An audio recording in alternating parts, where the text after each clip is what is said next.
Salve, salve! Bom, é o seguinte, na aula passada a gente começou a fazer uma introdução ondulatória, mostrando algumas situações, os tipos de onda, certo? Mais teórico. Agora, a gente vai falar um pouquinho dos fenômenos ondulatórios, para depois a gente começar a fazer os cálculos, a aplicação, certo? Mas antes disso, eu preciso mostrar alguns elementos geométricos da onda. A gente já definiu os elementos básicos, agora os geométricos. Eu tenho aqui, vamos supor, aqui aparenta não ser o quê? Uma onda bidimensional, pelo fato da formação dela. E aí, por essa visão radial que a gente está tendo aqui, a gente tem alguns elementos. A gente tem a frente de onda, a gente tem as linhas de onda e a gente tem os raios de onda. Então, olha só, isso é uma questão que a gente não enxerga muito. Então, a gente imagina, a gente pode pensar lá numa perturbação na água, elas propagando radialmente e tudo mais. Então, as linhas de onda. As linhas de onda é uma região geométrica dos pontos que representam as cristas e os vales. Então, a gente pega a aula passada e vê a questão da crista e do vale e vê que essa é uma outro tipo de visão de como a gente vê a crista e o vale, a região mais alta e a região mais baixa, certo? E eu também tenho a frente de onda, que é o quê? É a linha de onda que separa a região já perturbada pela onda da região não perturbada. Então, é o que vai mostrando o que já aconteceu com a onda. Então, é a frente, né? O carro-chefe, é a comissão de frente da onda. Certo? Aí depois ele vai mostrando o que aconteceu. Se aconteceu uma interferência, alguma coisa do tipo que a gente vai ver os fenômenos agora. Falando aqui, ó, eu vou tentar até fazer alguns links com a óptica com vocês. Então, olha só. Reflexão de ondas. Pensa numa onda, pensa lá na luz, tá? Porque a luz, ela também pode ser tratada como onda. Isso aqui, lá no ano que vem, vocês vão ver isso na dualidade. Mas, respira. Eu tenho dois tipos de reflexão de onda. Quando a extremidade está fixa, tá vendo? Tem uma extremidade aqui. É como se eu pegasse uma corda, jogasse aqui, perturbasse, provocasse uma onda, tá? Vem, ó, tá propagando. E aí ela bate nesse anteparo, nessa extremidade fixa e volta, certo? Ocorre o quê? A inversão de fase. Ela tá indo num sentido e ela volta no outro. Aqui é crista, aqui é vale, certo? Tranquilo? Então é só uma questão de observação. E tem com extremidade livre, onde não ocorre inversão de vale. De fase. Porque, ó, ela tá indo, ela vai voltar, mas ela vai voltar na mesma fase, na mesma posição, digamos assim. Então, Vitor, não deu para entender muito. Isso aqui, quando a gente vê uns desenhos, uns vídeos na aula, vai ficar um pouco mais fácil de entender. Porque desenho fixo é mais complicado, né? Porque a gente só pensa em corda, mas relaxa. E aí, se a gente for de reflexão, faz o link com a aula de óptica. Eu tenho refração de onda. Daí, olha só. Lembra que refração é passagem, no caso lá da luz, é passagem da luz de um meio para o outro. E exatamente o que acontece aqui com a onda. Durante a refração de uma onda, a frequência não se altera, isso que você tem que guardar. A velocidade e o comprimento de onda se alteram proporcionalmente. Lembra lá que tinha a lei de Snell? Deixa aquela lá mais quieta. Mas assim, ó, seno do raio incidente sobre seno do raio refratado está proporcionalmente, assim como velocidade de entrada, velocidade do ângulo incidente, sobre a velocidade do ângulo, né, do raio da onda refratada. Assim como o comprimento de onda da onda incidente para a onda refratada. Guarda essa fórmula aqui que você quase nunca vai usar, porque normalmente quando a gente for tratar esse tipo de matéria, a gente vai tratar com luz. Então a gente vai voltar um pouco na óptica geométrica. Ou vai entrar na física moderna, na física quântica, que é um negócio além e a coisa do terceiro ano e, na verdade, é coisa da faculdade. A gente só dá uma introdução para vocês. Então, guarda esse tipo de informação. E aí, eu tenho também a difração. São eventos que vocês, assim, praticamente podem nunca tratar na vida se você não seguir a questão de uma física, de uma área de exatas e assim vai. Mas eu tenho que mostrar para vocês a título de conhecimento, né? Conhecimento nunca é demais. Então, a difração de uma onda, ou até da luz, é a capacidade das ondas passarem por obstáculos, contorná-los ou passá-los por um orifício. Então, tem aqui ondas aqui, ó, vindo, certo? E aí tem um orifício, uma fenda. E isso aqui são obstáculos. Olha o jeito que ela vai se propagar. Ela já muda o formato dela de propagação. E aí ela vai se propagar também, vai passar em outros obstáculos, outras fendas.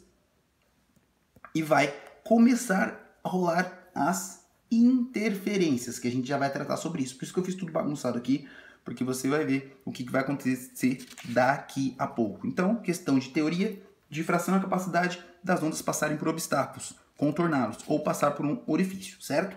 E ela muda o seu comportamento e a sua propagação. E aí eu tenho também, ó, aqui eu vou falar da luz porque é mais interessante da gente falar nesse caso da luz, a gente já tratando ela como onda. A polarização da luz. Aí eu tenho dois tipos, né? Luz polarizada e luz não polarizada. Onda polarizada e onda não polarizada. Que é o quê? As oscilações ocorrem em um único plano perpendicular à direção de propagação da onda. Então, quando a luz se propaga num único plano, perpendicularmente à direção da propagação, o que a gente lembra disso? Na aula passada, a gente falou de que? Ondas transversais. Lembra que elas propagam perpendicularmente à direção da propagação? Então, ondas podem ser polarizadas quando são transversais. E quando elas não podem ser polarizadas? Quando elas se propagam em vários planos. Como, por exemplo, a luz. A luz, o som, lembra que elas propagam em qualquer direção? Então, ondas longitudinais não sofrem polarização. Maravilha? Então, vamos lá agora falar do que, querendo ou não, é o mais importante da aula, que é a interferência de ondas.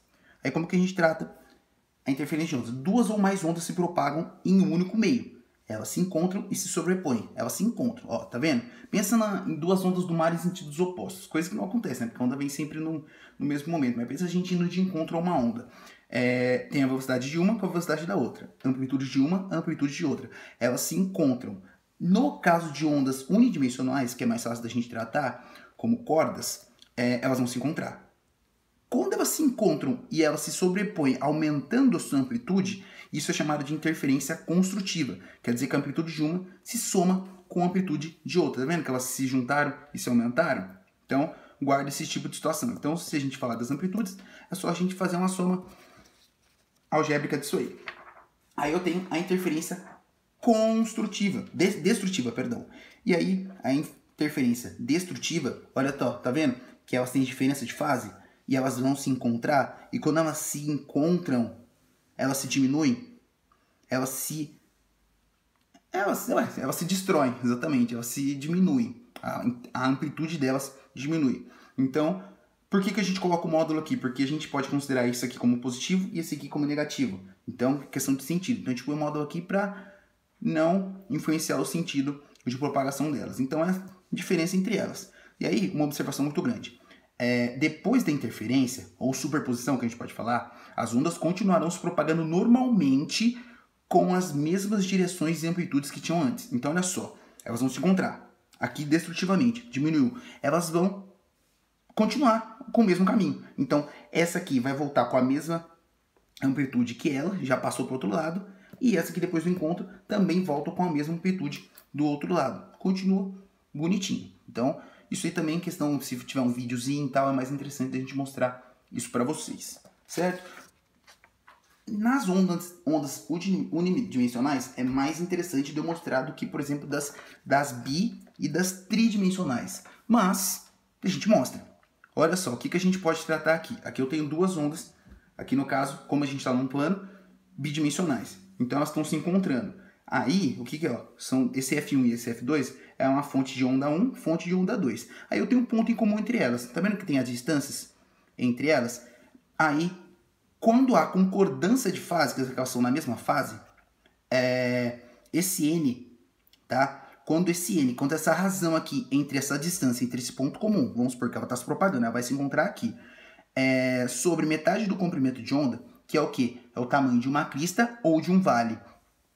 For par, ela é construtiva. Se for ímpar, é destrutiva. Se as ondas tiverem discordância de fase, quer dizer, uma está com um vale numa direção e outra está com uma crista em outra direção, aí inverte essa situação.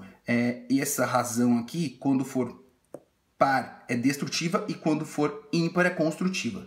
Certo? Normalmente a gente trabalha em concordância de fase, mas se for, a gente guarda uma. Se ele falar que está em discordância de fase, em fases contrárias, a gente só inverte essa situação aqui. Então eu tentei não colocar muita fórmula para vocês, principalmente porque essa matéria pouco aparece, é muito mais teórico. Então é uma questão de guardar esses eventos aqui e usar da forma mais interessante, que será na próxima aula, quando a gente começar a falar de acústica e outros tipos de ondas.